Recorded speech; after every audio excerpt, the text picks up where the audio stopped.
Բարի երեկո, դուք դիտում եք Ամեկ+-ի IFE Plus հաղորդումը, սկզբից օրվա ամփոփումը 120 վայրկյանում։ Սահմանադրական բարեփոխումների նոր նախագիծը ազգային անվտանգություն կուսակցության նախագահ Գառնիկ Իսագուլյանը անվանում է մատյան ողբերգության։ Դե անպայման Հրանուշ Հակոբյանը վիզա դնի, թե չէ մեր խեղճ նախագահը իրավունք չունի առանց Սփյուռքի նախարարի ոնց է գնալու։ Orange Armenian վաճառվել է Ucom ընկերությանը։ Ընկերության ղեկավար Ֆրանսիս Ժելիֆտերը ասաց, որ Orange-ի բաժնետոմսերի վաճառքը Ucom-ին ունի երկու նպատակ։ Առաջին նպատակը լուրջ շարժական կապի օպերատորի ստեղծումն է, եւ երկրորդը իրար փոխլրացնող գործողությունների համադրմամբ հնարավորություն ստեղծել բաժանորդներին առաջարկել ամրակցված եւ շարժական կապերի համատեղող առաջարկ։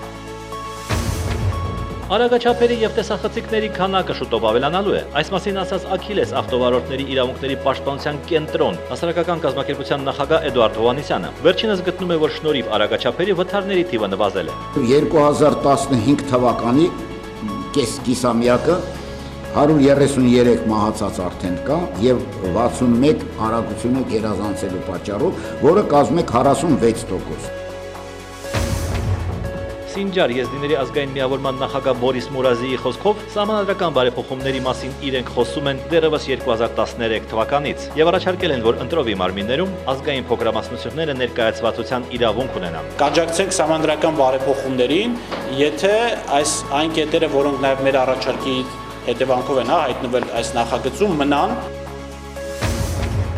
2015-ին լրանում է Հայաստանի ժողովրդական արտիստ Լեոնիդ Ենգիբարյանի 80-ամյակը։ Այդ արդիվ Երևանի կրկեսի հրավերով օգոստոսի 29-ից հոկտեմբերի 4-ը մայրաքաղաքում կրկեսային համարներով հանդես կգա Սանկտ Պետերբուրգի իմպերիալ կրկեսը։ Երևանի կրկեսի տնօրեն Սոս Պետրոսյանը նշում է. Եղել եմ քաղաքապետարանում, նրանք էլ տարածքը տալիս են, ամեն ինչ նորմալ է լինելու նախքին դելֆինարիայի մասում։ 1.5 ամիս լինելու է կրկեսային տոն Երևանում։ Հայաստանի պաշտպանության նախարար Սեյրան Օհանյանը հուլիսի 21-22-ին այցելել է հարավ-արևմտյան սահմանագոտու զորամասեր։ Facebook-յան իր էջում այս մասին տեղեկացնում է նախարարի մամուլի խոսնակ Արծրուն Հովհաննիսյանը։ Նախարար Սեյրան Օհանյանը նախ եւ առաջ այցելել է առաջնագիծ, եղել է տարբեր դիրքերում։ Տեղում ուսումնասիրել առաջնագծի օպերատիվ իրավիճակը, դիրքերում տեղի ունեցող մարտավարական եւ ծառայողական փոփոխությունները։ 2015 թվականի առաջին կիսամյակի ընթացքում Գյուղատնտեսության նախարարության սննդամթերքի անվտանգության պետական ծառայության կողմից իրականացվել է թվով 455 ստուգում, որից 442-ը պլանային, տարեկան ծրագրով նախատեսված, իսկ 13-ը ոչ պլանային։ Ստուգումների արդյունքում կիրառվել է վարչական պատասխանատվություն եւ սահմանվել տուգանք շուրջ 29 միլիոն դրամի չափով։ Թվով 45 ստուգում դեռևս ընթացքի մեջ է։ Թուրքական Շանլը Ուրֆա շրջանում Սուրուջ քաղաքի դատարանը արգելել է 32 մարդու կյանք խլած ահաբեկչության վայրից լուսանկարների եւ տեսանյութերի հրապարակումը։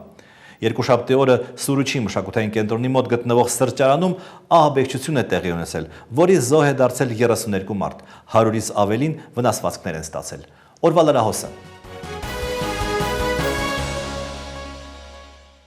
Նախորդ տարվա հունիսի 23-ին էլեկտրաէներգիայի թանկացման դեմ պայքարող Նարեկ Հակոբյանին գործով դատախազ Կորյուն Հայրապետյանը միջնորդեց դատապարտել 6 ամսվա ազատազրկման։ Նա մեղադրվում է հանրային ծառայությունները կարգավորող հանձնաժողովի մոտ իշխանության ներկայացուցչի նկատմամբ բռնություն գործադրելու մեջ։ Նարեկի մեղքը հիմնավորելու համար դատախազը մեջբերեց գործով վկայի ցուցմունքը։ Հակոբյանը ոտքով մեկ անգամ հարվածել է Սաղաթելյանի հետույքային մասին, մեկ անգամ էլ բռնցքով հարվածել է Սաղաթելյանի գլխի կողային հատվածին։ Նարեկ Հակոբյանը մինչ օրս պնդում է, որ անմեղ է։ Պաշտպանական կողմն էլ ճառում միջնորդելու է արդարացնել նրան։ Սույն դատաքննությամբ չհիմնավորվեց վերջինիս կողմից նշված հոդվածով նախատեսված հանցանքը կատարելը։ Նարեկ Հակոբյանի պաշտպան Թամարա Բաղդասարյանը նշում է, որ դատախազը ակնհայտ խիստ պատիժ է միջնորդել։ Այս պահին մենք չունենք տուժող դատաքննությամբ եւ վերջինս չի նշում այն մասին, որ Նարեկ Հակոբյանը իրեն հարվածներ է հասցրել։ Ի դեպ, գործով տուժող ոստիկան Կարեն Սաղաթելյանը համակարգում այլևս չի աշխատում եւ բացակայում է հանրապետությունից։ Դատական նիստը կշարունակվի օգոստոսի 5-ին։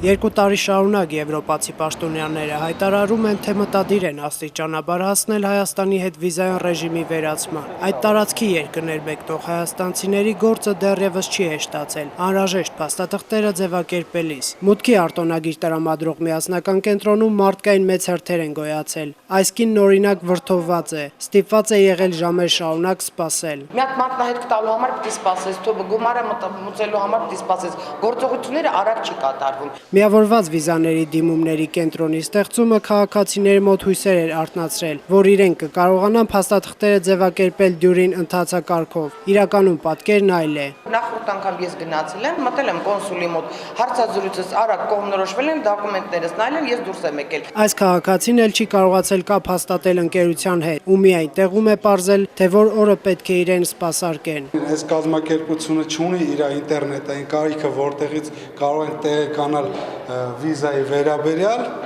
եւ ստիպված ենք միայն եւ բացառապես կապ հաստատել հեռախոսակապի միջոցով, որին չարձագանքելով գալիս հետ են գնում, նորից գալիս։ Քաղաքացիների կողմից բողոքների առատությունը կապված է նրանց տրամադրվող ինֆորմացիայի պակասի հետ։ Hot Tours տուրիստական գործակալության ներկայացուցիչը սակապում է ընկերության ծանրաբեռնված աշխատանքի հետ։ Ֆիզիկական անձիկ, որ հենց մտնում են on-line կարգով, իրանք գրանցվում են եւ հետո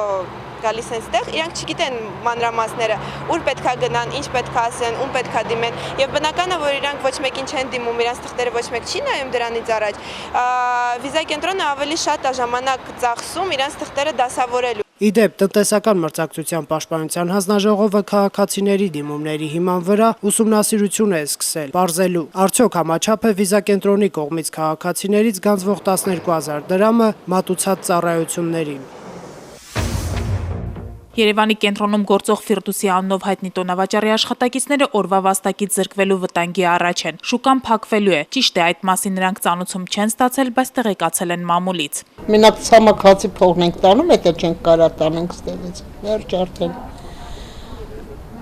Դրա համար մարդիկ կես երկրից գնում են։ 33-րդ թաղամասի տեղում նախատեսվում է կառուցել 85 մետր տրամագծով հրապարակ, որին կից կկառուցվեն հասարակական եւ սպասարկման օբյեկտներ, հյուրանոցներ։ Նախագծի ներդրումային արժեքը կկազմի $300 միլիոն համարժեք դրամ։ Նախագիծը կյանքի է կոչվելու 3-ից 4 տարվա ընթացքում։ Քաղաքաշինության նախարար Նարեկ Սարգսյանի այս նախագիծը անհանգստացրել է նաեւ տարածքում ապրող բնակիչներին։ Նրանք մտավախություն ունեն, որ կառուցապատման հետևանքով կմնան առանց տանիքի։ Հայաստանի կարամասեմ սիրտն է մեր փողոց հետ պարզա, սա դառնալու է ինչ-որ փոքր հրապարակ, մենք հույսել չենք ունենա, որ մենք ինչ-որ տեղում կստանանք։ Ուզում եք տեղում, բայց արդեն վախենում ենք, եթե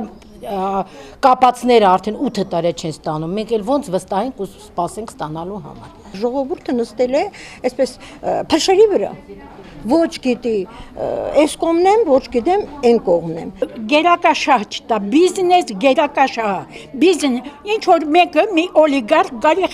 գալիս է իմ տարածքի վրա բիզնես կառուցի։ Ինչի համար։ Ես էլ կարամ կառուցեմ, թող թույլ տա։ Մինչ նախագծի իրականացումը 33-րդ թաղամասի հատուկենտ կանգուն տների բնակիչները պահանջում են համարժեք փոխհատուցում Երևանի կենտրոնում բնակարան ձեռք բերելու համար, իսկ տոնավաճառում առևտրով զբաղվողներն էլ աշխատանք։ 7 ամիս օրական 25-ից 30 կիլոմետր քայլելով այս մարդիկ արդեն 9 երկիր են անցել։ Միմյանց հետ ծանոթացել են Ֆրանսիայում, այնուհետև սկսել են ոտքով ճանապարհորդել, սկսել են Շվեյցարիայից դեպի Իսպանիա քայլելով։ Նպատակը տարբեր ազգերի մշակույթի մարդկանց հետ ծանոթանալն է, ոչ մի երկրում մեզ անապահով չենք զգացել, մարդիկ միշտ օգնել են մեզ, իսկ երկուսով քայլելն ավելի հեշտ է, զրուցում ենք, քննարկում, կիսվում փորձով։ Ավստրիացի Քրիստոֆն ու շվեյցարիացի Սիմոնը Հայաստան են հասել մի քանի օր առաջ Վրաստանի սահմանը հատելով։ Տպավորված ենք հայկական վանքերով, գրեթե բոլոր տեղերում մեզ հաճույքով են դիմավորում, ընկերական են, հաճախ հարցնում են ինչու եք քայլում, ինչ եք անում։ Երկուսն էլ իրենց աշխատանքից հրաժարվել են ոտքով ճանապարհորդությունների համար ծախսերն իրենք են հոգում նախկին աշխատավայրից նախորոք տնտեսած գումարով։ Խոսելով ընտանիքի մասին Սիմոնն ասում է Շվեյցարիայում ընկերուհիս է սպասում, իսկ Քրիստոֆի ընտանիքն ավելի ընդգրկուն է։ Իմ ընտանիքը աշխարհն է, պետք է խնամել ու տեր կանգնել։ Կիթառի եւ դաշնամուրի սիրահար Սիմոնի եւ լեռնագնացության երկրպագու Քրիստոֆի ճանապարհորդությունների անբաժան մասն այս պայուսակներն են, որոնցից յուրաքանչյուրը կշռում է մոտ 15 կիլոգրամ։ Վերցնում ենք միայն անհրաժեշտ իրերը, կարևորը լավ կոշիկներն են եւ այնպիսի հագուստ, որը հեշտ կլինի լվանալ։ Մի հոսպիտալի դեղորայք ունենք, քիչ ենք սնվում, օգտագործում ենք շատ ջուր, մենք միշտ սոված ենք։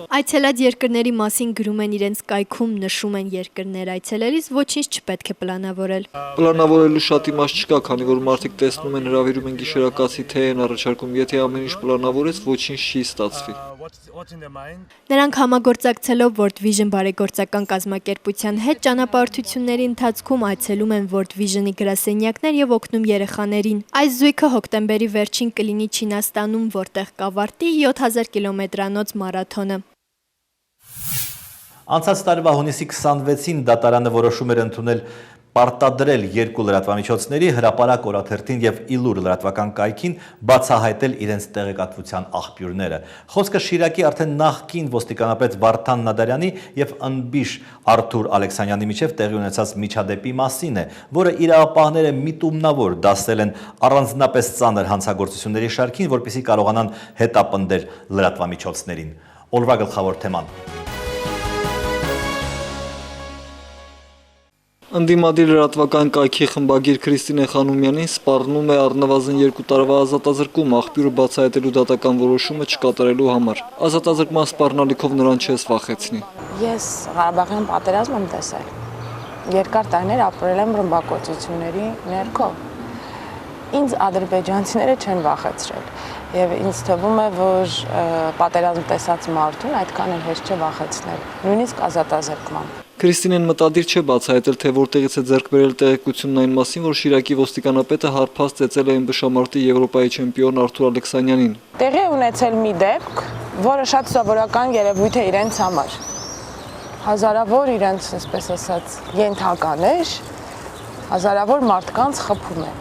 Ուղղակի պատահաբար, թե չգիտեմ, բախտի կմահաճույքով այնպես է ստացվել, որ հերթական զոհը պարզվել է, որ ըմբշամարտի չեմպիոնն է։ Ըստ ընդդիմադիր լրագրողի իշխանություններն այս պահին լուծում են մեկ հարց՝ լրագրողների դեմ հետապնդումների միջոցով կոծկել ըմբշամարտի Եվրոպայի չեմպիոնի հանդեպ բռնության դեպքը։ Քանի որ դա չի հաջողվել, ուզում են, որ աղբյուրը բացահայտվի, մինչդեռ բավական է, որ ոստիկանի անպատժելիության զոհը ըմբշամարտի կխոսի։ Եթե Արտուրը չլռեր,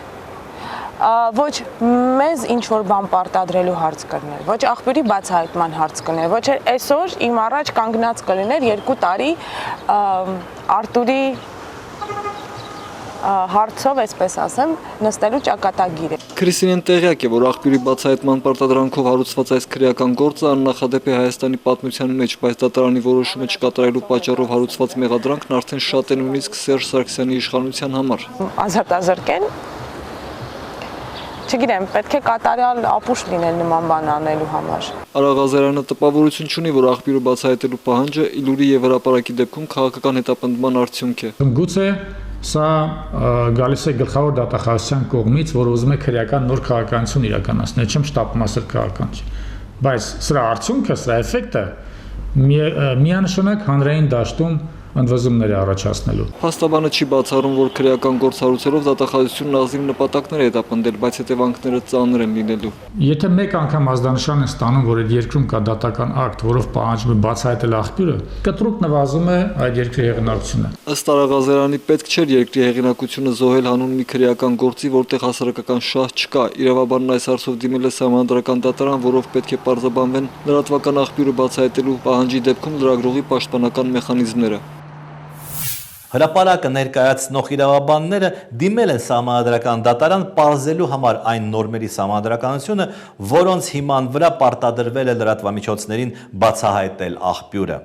Սահմանադրական դատարանը վարույթ է ընդունել եւ հոկտեմբերի 20-ին նիստ է նշանակվել։ Սակայն դա չխանգարեց առնվազն կասեցնել Իլուրի խմբագիր Քրիստինե Խանոմյանի դեմ քրեական գործը, այն հիմքով, որ նա չի կատարում դատարանի որոշումը։ Ոստիկան Վարդան Նադարյանի եւ ըմբիշ Արթուր Ալեքսանյանի կենցաղային կոնֆլիկտը նույնիսկ շատ մեծ ցանկության դեպքում հնարավոր չէ դասել ազգային անվտանգությանը սպառնացող խնդիրների շարքին եւ այդ հանգամանքը շեշտել են թե ԵԱՀԿ մամուլի ազատության գծով ներկայացուցիչ Դունյա Միատովիչը եւ թե լրագրողներ առանց սահմանների կազմակերպությունը, որոնք տեղեկատվության աղբյուրը բացահայտելու պահանջի եւ խմբագրի դեմ քրեական գործի վերաբերյալ բավականին կոշտ հայտարարություններ են արել։ Եթե տեսականորեն ենթադրենք, որ գործընկերները կատարեն աղբյուր բացահայտելու անհիմն պահանջը, չնայած գրեթե վստահ են, որ դա չեն անի, ապա դա կհարվածի ոչ միայն այդ լրատվամիջոցներին, այլև մեզ բոլորիս, որովհետև մեր գրած ցանկացած տողի տակ կարելի է պահանջել աղբյուրի բացահայտում, իսկ այդ դեպքում ավելի լավ է ոչ մի բան չգրել։ Ամեկլուսի զրուցակիցն է մեդիա փորձագետ Մեսրոպ Հարությունյանը։ Մեսրոպ, մենք արդեն զրուցել ենք այդ թեմայով, որ տվյալ դեպքում աղբյուրի բացահայտման պահանջը անհիմն է, բայց դրանից հետո իրավապահները կարծես թե խորացրեցին, ծանրացրեցին իրավիճակը քրեական գործ հարուցելով Քրիստինե Խանոմյանի դեմ։ Ինչու՞։ Անկեղծ ասած չեմ հասկանում։ Կարծում եմ նույն տրամաբանության շարունակությունն է վախեցնել լրատվության միջոցներին, վախեցնել հասարակությանը, այսպես կոչված ինֆորմատորներին, որոնք պատրաստ են տեղեկություններ տալ զանգվածային լրատվության միջոցներին, իրենց անունը չբացահայտելու պայմանով։ Կարծում եմ այս նույն միտումի շարունակությունն է, որովհետև ամբողջ process սկսած անցյալ տարվանից, երբ աղբյուրը բացահայտելու պահանջով դատարանի որոշում կայացվեց երկու լրատվամիջոցների դեմ, մինչև այսօր բոլոր քայլերը այլ տրամաբանության մեջ չեն տեղավորվում, դուրս են մնացած բոլոր տրամաբանություններից։ Միակ տրամաբանությունը ահի վախի մթնոլորտ ստեղծել։ Իրավաբանները դիմել են սահմանադրական դատարան, սահմանադրականությունը վիճարկելու։ Կարող է այդ ատյանը այդ հարցը լուծել։ Այդ ատյանը իրավասու է քննել, հա, այդ հարցը, արդյոք զանգվածային լրատվության մասին օրենքի համապատասխան հոդվածը սահմանադրական է, թե հակասահմանադրական է, թե ինչպես կլուծի սահմանադրական դատարանը, ես դժվարանում եմ ասել։ Լրագրողական հանրությունը, հասարակական կազմակերպությունները ամեն ինչ անում են այդ վտանգավոր նախադեպի դեմ, թե էլի ինչ-որ բան է պետք անել։ Կարծում եմ բոլոր հնարավոր ճանապարհները արված են, հայտարարություններ եղել են, սատարելու կոչեր եղել են, այսպես իմ գործընկերները, ես եւ մյուսները բոլորը, այդ թվում նաեւ մամուլի ներկայացուցիչները իրենց կարծիքը արտահայտում են եւ ես չեմ լսել զանգվածային լրատվության միջոցների ներկայացուցիչների կամ հասարակական կազմակերպությունների, հասարակական գործիչներից որևէ մեկից, որ ինչ որ արդարացնի նման պահանջը։ Ավելին, նույնիսկ իրավապահ համակարգի կողմից դեռ որևէ հոդաբաշխ տրամաբանված բացատրություն իրենց քայլերի դարձյալ չի հնչել։ Հետևաբար ենթադրությունը մեկն է։ Սա տրամաբանությունից դուրս քայլ է։ Շնորհակալություն։ Իմ զրուցակիցն էր մեդիա փորձագետ Մեսրոպ Հարությունյանը։ 2006 թվականի հուլիսի 22-ին ՀՀԿ արտահերթ 10-րդ համագումարում Պաշտպանության նախարար Սերժ Սարգսյանն ընտրվել է ՀՀԿ խորհրդի նախագահ։ Ընտրություններին մասնակցած բոլոր 712 պատվիրակները նրան ընտրեցին միաձայն։ Էլ ինչ հետաքրքիր իրադարձություններ են տեղի ունեցել հուլիսի 22-ին անկախ Հայաստանի պատմության ընթացքում։ Նյութեր Ամեկլուսի պահոցից։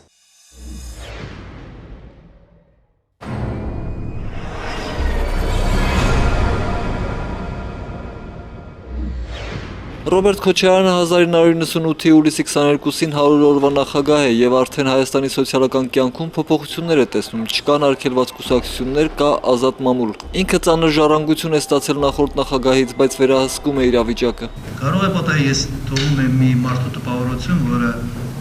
չի հսկում կամ ի վիճակի չի իրագործել իր իրավունքները։ Այս նույն ասուլիսում Ռոբերտ Քոչարյանը համալրեց նաև հայ բանահյուսական լեզուն, անդրադառնալով իրեն հեղաշրջման ճանապարհով նախագահի աթոռից հեռացնելու թեմային։ Ինձ հետաքրքիր է մի հատ հարց տվեք, ով այդ տղամարդը, որ պետք է հեղաշրջում անի Հայաստանում։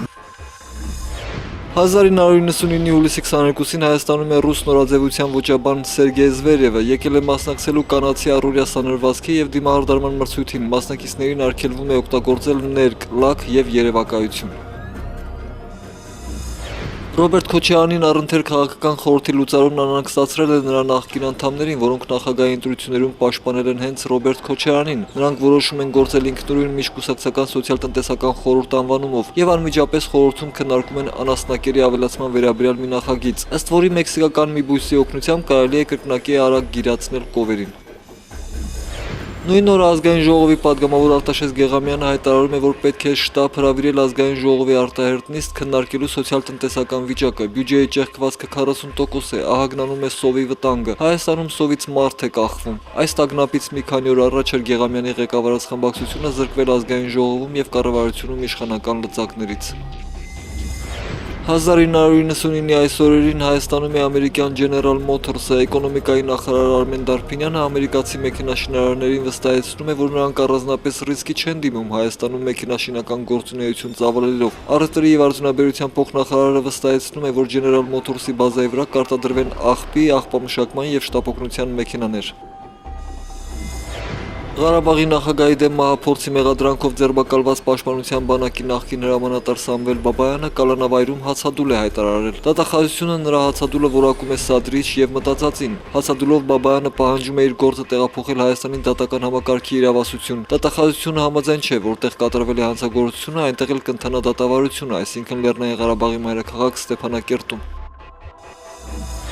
2002-ի հուլիսի 22-ին հատուկ հրամանագրով Ռոբերտ Քոչարյանը Պաշտպանության նախկին նախարար Վաղար Շաքարությունյանին զրկում է գեներալ լեյտենանտի զինվորական կոչումից։ Իդեպ Սահմանադրության 55 հոդվածի 16 կետի համաձայն նախագահն ունի միայն կոչումներով ու իշխանշաններով պարգևատրելու լիազորություն, իսկ եղած կոչումները ետ վերցնելու լիազորության մասին Սահմանադրության մեջ խոսք անգամ չկա։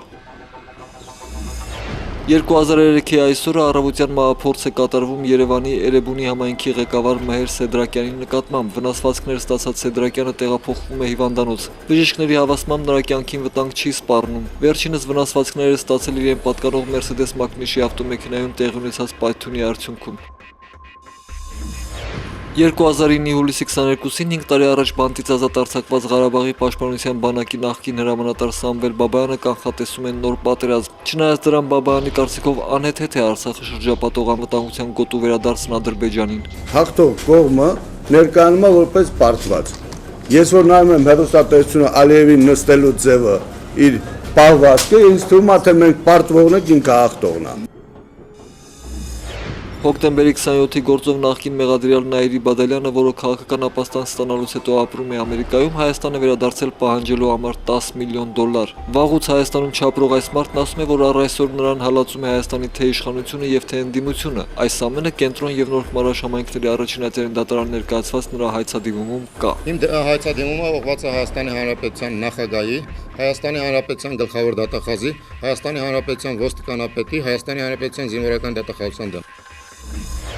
2010-ի այս օրերին մեծ աղմուկ էր բարձրացրել Նուբարաշենի գիշերօթիկ դպրոցի նախկին ուսուցիչ Լևոն Ավագյանի նկատմամբ կայացրած դատավճիռը, որով դպրոցի երեխաների հանդեպ բռնությամբ անառակաբարո գործողություններ կատարած մարդը դատապարտվել էր 2 տարի ժամկետով։ Դեպքը բացահայտած բնապահպան Մարիամ Սուխուդյանն ասում է, որ ոստիկանությունը շարունակում է ճնշում գործադրել Լևոն Ավագյանի զոհերի վրա, որպեսզի նրանք չբողոքարկեն։ Երեխան բավականին ահաբեկված ձայնով ու երևի մորից գախնի էր զանգել ու պատմում էր, որ զանգել են իրան քնչականից, Երևանի քնչականից, ասել են, «Էդ ինչ բողոք ես յա ներկայացրել, հələ վաղ դու եւ մամատ կգաք ոստիկանություն»։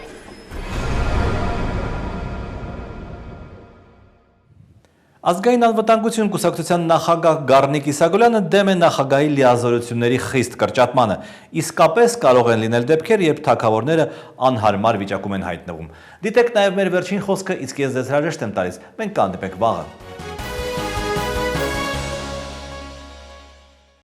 Որպեսզի դու սամ հանգույցից օգտվես, պետք է կոմունալ, չգիտեմ, վարչության պետը կամ պետը թույլտվություն տա, այդ նախագահին հետ նշանակում։ Где ж вы были все это время? Милицию завели, дело шьют.